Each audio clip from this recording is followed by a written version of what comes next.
to probably the nicest room I've ever stayed in.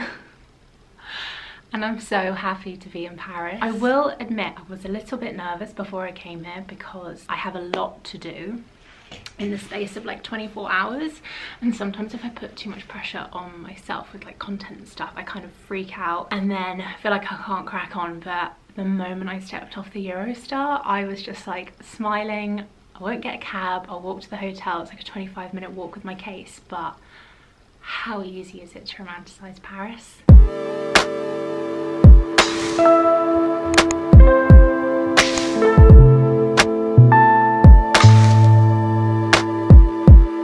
So I'm here for 3 reasons. Number 1, I'll be honest, there's going to be an ad feature in this video, one I'm really proud of and is so cool, and we'll get into straight after the intro. Number 2, I was at a dinner the other day. I was at the Nobu dinner, and I sat next to a couple of people and I was talking about how easy it is to romanticize your life when you're alone. Do you know what I mean by that? Like, so much feeds into that, but like I have a real identity surrounding being single. Obviously I'm in a relationship, but I will always have this like fondness of that time just being alone by myself, looking after myself, respecting myself, and yeah, romanticizing myself. I set the bar really high for how I'm treated, but I think having a boyfriend means I haven't been spending that same like quality time with myself, and you just hand over romanticizing your life and yourself to somebody else. So I wanted to get a little bit of that back, so I was like, why not go to Paris for 24 hours and do this ad? And I am, as you know, mad for Soho House. I say that with absolutely no embarrassment because they are just one of the coolest brands. Not an ad. Will be one day. Will be one day. The third reason, and this is just testament to how much of an incredible influencer she is, I saw about a 5-second clip from one of Emma Chamberlain's vlogs. She was in a supermarket in maybe Paris, and there was just this like clip of her in a supermarket, and there's this like packet of Samouraï, and that's the cheese that I used to eat when I was here. I used to live here for a year, by the way. So I've got a lot of like memories tied, and just silly little things like cheese in a French supermarket triggers loads of those. And I was like, God, I really want to go back and stay at Soho House because I haven't before, but then also just like do silly little things that you don't always get to do when you travel places. Like, do you know what I mean when I say sometimes you go to a place and there's like a cookie cutter way of experiencing it? So a lot of the time that's like going to particular restaurants that like TikTok's recommended, or going to Eiffel Tower, like all that kind of stuff. And that's never been me. Like, I'm definitely not like a culture or art or gallery kind of person.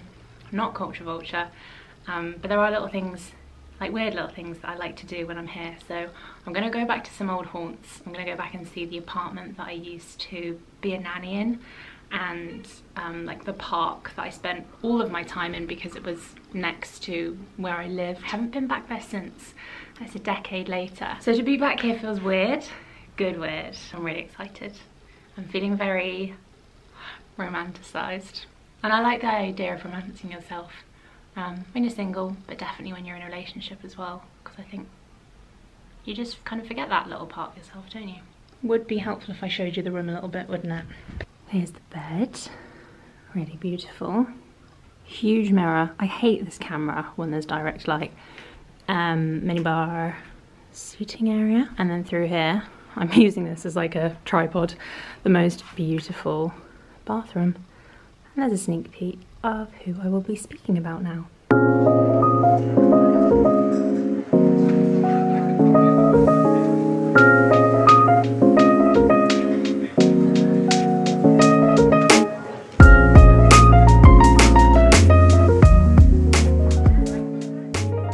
I should probably get a before shot of my hair as well. So this is what it currently looks like.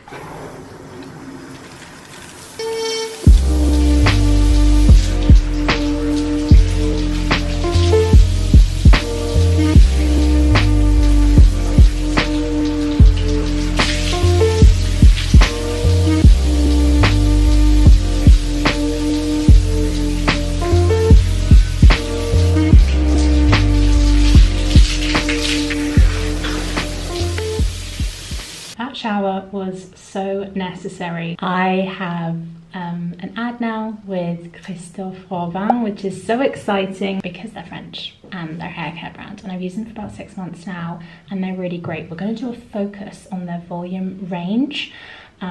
So I obviously washed my hair, used the shampoo, then the conditioner, and now I'm going to use the volumizing spray. This is the shampoo that I started with. Delicate volumizing shampoo with rose extracts, and it lifts the roots. It gives the appearance of like fuller hair. And the thing about this range that I noticed when I first used it about 6 months ago is that it makes your hair more manageable. So when it comes to styling, it's like malleable. It almost provides like structure to your hair that allows you to make your hair look like fuller, denser, more volume, particularly at the roots. And volume is definitely the thing that I go for when styling my hair because I've got such, I like it that it's kind of a chubby face. Bigger hair to make my chubby face slightly more flattering. I didn't say that in a very good way, but what I mean is just like, I've always had a very round face, and so I like doing bigger hair a lot of the time, particularly because Matilda Duff, as you know, is like massive hair inspo for me, and a lot of that is like fullness. And I think her hair texture is just like that, so I like using volumizing products to help with that. And I was doing a bit of research as well about Christophe Robin, and one of the things is that Rosie Huntington-Whiteley loves them as well. There's like a salt scrub they have as well, which I haven't tried yet, but Rosie uses that, and it was like her #1 product that she mentioned in a hair video. So yeah, I started with the shampoo, then I moved on to the conditioner, which gives flat or fine hair the appearance of just more volume. Again, it's the delicate volumizing conditioner. It doesn't weigh my hair down at all. It makes it really easy to brush through. The thing about conditioner some of the times with other brands is that I find that they have such a focus on conditioning the hair, and like my hair isn't really that dry, but I just do want to prioritize volume. I'm just gonna give it a quick brush through now. And then when my hair is all brushed through, my final and third step for the routine is the instant volumizing leave-in mist with rose water. And this just helps quite thin or fine hair, again, to look more volumized and full and thicker. It doesn't leave your hair feeling like sticky or weighed down or anything. I can be quite liberal with it, and again, just makes your hair a lot more manageable. I also find that the morning after I use the products, I can still feel and see the volume. So I'll wake up and I will still have that like blowout, lots of, not structure, but like fullness in the hair. And all the products smell really nice because they have rose water in them as well. So it's a very kind of like floral, feminine, delicate, quite nostalgic scent. And by the way, if you want to see how I use the Dyson, this isn't the best video for that. I will link my actual Dyson tutorial. I just wanted to show you the effects of the volumizing products here. And it's actually a really good time to tell you that I've got a discount code with Christophe Robin as well. I'll leave it here on screen for you, and also I'll put like a link and a code down below in the description box as well. There we go. I can feel, I mean, you can even see the volume now. So good. This is what we want. This is what we want. When you're drying it, you can really feel product deposited onto the hair in a good way. That just means that you are actually able to like style it and keep the volume until the next time you wash your hair. I'll put a before shot of what my hair looks like in here so you can like properly see it. Also, in my head, this was gonna look like a Vogue kind of routine. I think we nailed it. I think it would be even better if we were like round this way. I also haven't worn any makeup yet in the vlog. Sorry, but we are in Paris. That kind of is the natural vibe. For this one, I'm gonna use the big barrel. Big in terms of thickness. I use the short barrels though. Everyone tells me I should use the long ones, so I might buy some of those. I'm gonna go for, I don't really know the look I'm going for entirely. Obviously use the barrel. I think mainly shape towards the end. I want it to drop out a little bit, just so it's more of like a natural look. Nearly done. Doing these top pieces always gets really interesting. And my final piece are the bangs, and I like to go right, volume, and then left, and then like back and forward. Check it out. Honestly, the volume is so impressive. I was trying to come up with like a new hack that you could put your hair, instead of in rollers, you could put it in a shower cap because it's stopping gravity, right? But my hair won't fit in the shower cap because it's too voluminous. So I'll have to come up with another plan. Makeup done. The sky is so blue. Did I even show you the view that I'm looking at right now? Look. Such blue skies, such French vibes. So good. It's so lovely. And you see what I mean about like not having a curl, just having, it almost does make it just look like a bit of a blowout. Love it. I'll pop my discount code again on screen for you here. Thank you very much, Christophe Robin, for sponsoring this part of the video. And I'll put some links down below to products as well, which should help.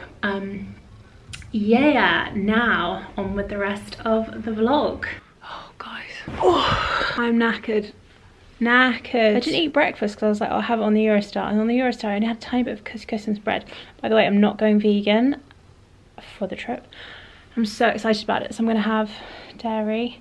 And even tonight I'm a little bit nervous because it does like test your kind of like confidence skills to go out by yourself to a restaurant. I'm gonna maybe download a book just as like a backup. And I'd love to get cheese fondue tonight. I'm starving. So I just had a look in the mini bar and I've got some sour cream and onion Pringles. Might have a bit of an aperitif. Would that be the one that comes before? Yeah, aperitivo. Because they've got like really nice pre-mixed cocktails in there. I should pluck up some courage and go to the bar, like by the pool. And then yeah, I'll go on a fondue hunt tonight, I think. Hello.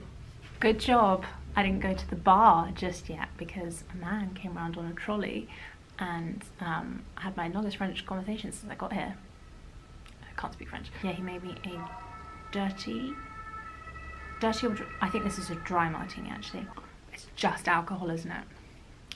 It's just vodka. It's not weak. And now look at this vibe. So gorge. Real moment. I mean, if you're gonna talk outside my door, I'm gonna listen. My outfit is not exciting. It's Converse.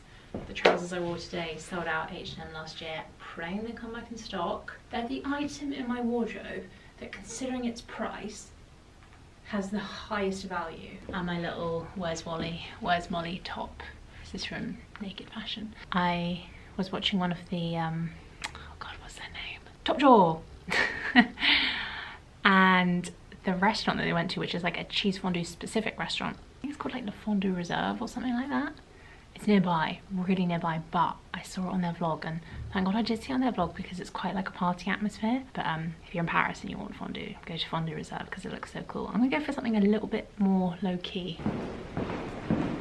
Busy, everyone is out and about in Paris. Weirdly easy to vlog in public when you're in another country. I got a really interesting story because I actually fell in love in Paris. really cliche and classic, but it was at like 5 AM on the metro and this guy started speaking to me, and then it ended up not being the guy that spoke to me but his friend, and we ended up becoming like boyfriend and girlfriend. He wasn't French, we just did like long distance, and we used to like, when we were like dating, we used to like get drunk, be out in a club. He was in London, I was in Paris, and then we'd like go and see each other. It was really cool, very cool part of my life. I'm glad I fell in love in Paris. Obviously not together anymore, but yeah, that was just little things bring back memories. Anyway, I'm off for this dreaded solo meal.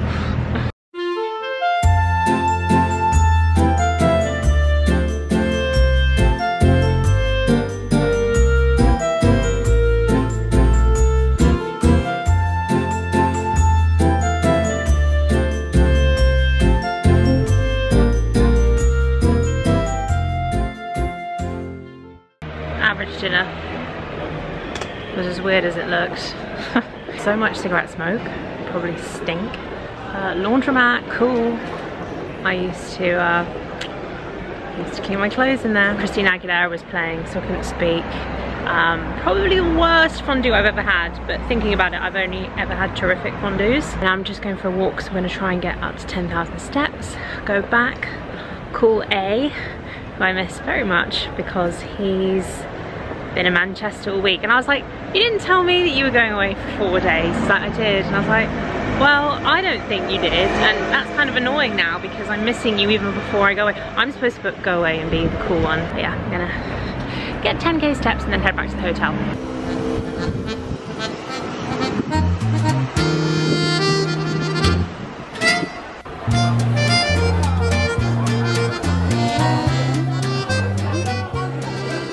I think this is the most relaxed I felt all damn day. Really just taking it all in.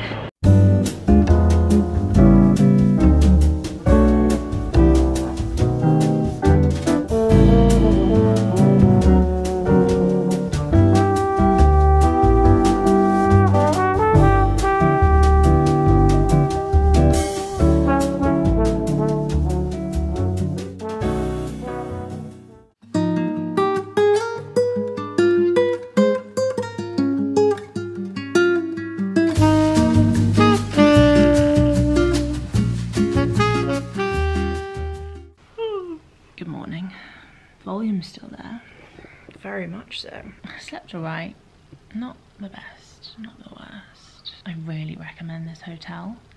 The rooms are like some of the nicest that I've ever stayed in any of the Soho houses. I'm going to, I think I'm gonna get breakfast in bed.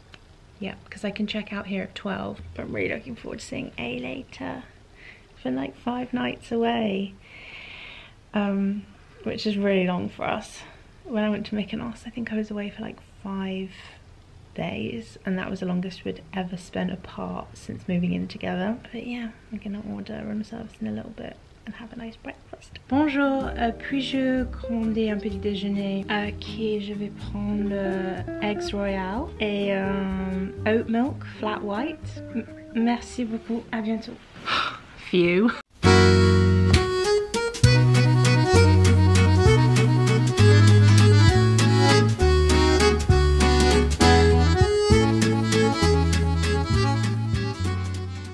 Was good. Also, have you ever seen these salt and pepper grinders? They're by Peugeot, because I feel like Peugeot was originally a manufacturer of grinders before they did cars. It's a bit of a fact. I was telling you yesterday about when I met that boyfriend in Paris, and it's actually like a really great story that I wanted to tell properly. His name was Chris, and we were 20. I was 20, and he was over for, I think, like a rugby match. Yeah, a Paris rugby match. And it was 5 AM on the metro. It was the first metro back. I just had an argument with a guy who I was like seeing, and it was like torrentially pouring, and I was at the guy who I had the argument with, I was at his house, and I just couldn't sleep, and I was just like clock watching, waiting for the first metro to run so I could go back to the west. I literally remember like my makeup and what I was wearing and everything. I had like a red lip, black and white polka dot dress, and I was soaked, and there were these 2 guys opposite me, and they were speaking English, and one started speaking to me, trying to speak to me in French, and I was like, oh, I'm English, I can speak English. He was like kind of trying to flirt, but I wasn't into it. But his friend, who was like really drunk, was the one I ended up becoming my boyfriend. We then met up the next day, which is really random, me and the drunk guy. We went for like orange juice and breakfast, and then just thought I would never see him again. And then yeah, we both kept getting like drunk in various parties, but he was in London, I was in Paris, and then we'd get the Eurostar. So one time I woke up and I was like, I'd got the first Eurostar. I just packed like a makeup bag and a spare pair of pants, and then going to see him in London. And then that happened a few times, and then we started like emailing. We didn't have iPhones back then, so we just had these like email, like love letters almost, which are like way deep in my email, but every now and then if I search for like something random, they'll pop up. But yeah, then we dated for 2 years, and he was really lovely. Probably my favourite ex. He's a really nice guy, but we don't speak anymore. I haven't spoken to him in ages. He ended things after a couple of years. think she really had a reason why. I think it just, yeah, I think it just ran its course. We were arguing more, that kind of stuff. But it was cool. And like coming back here, it was at the Georges V metro stop, like on the Champs-Elysees. So yeah, very funny. Good to fall in love in Paris once in your life. I feel like I'm gonna try a bit of a French lip. I haven't had a reddish lip in ages. Ooh. And then smudge it out, maybe a little bit less. Yeah, so that's really what it looks like. Just a bit of colour, a bit of a stain, a little bit Parisian. Really chic.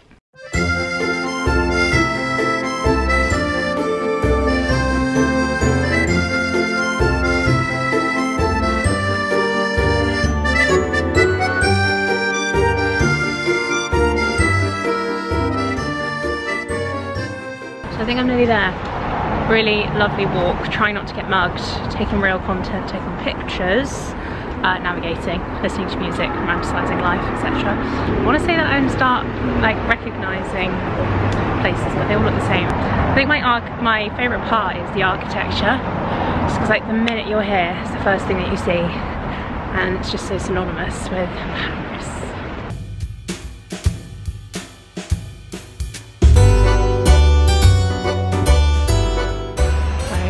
Arrived at the park.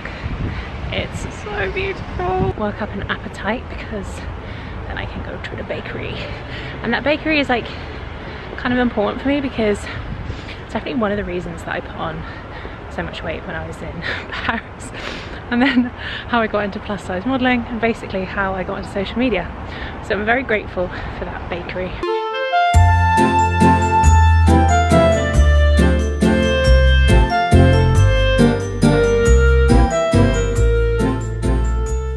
And then that flat at the top is where I used to be the nanny, and there was like a courtyard inside, and then my flat was like around here. So weird. I had my 21st here, and obviously I'm 30 now, and it's September, so it would have been exactly 10 years ago that I moved here. Oh my god. I haven't seen it since. It's so weird, isn't it?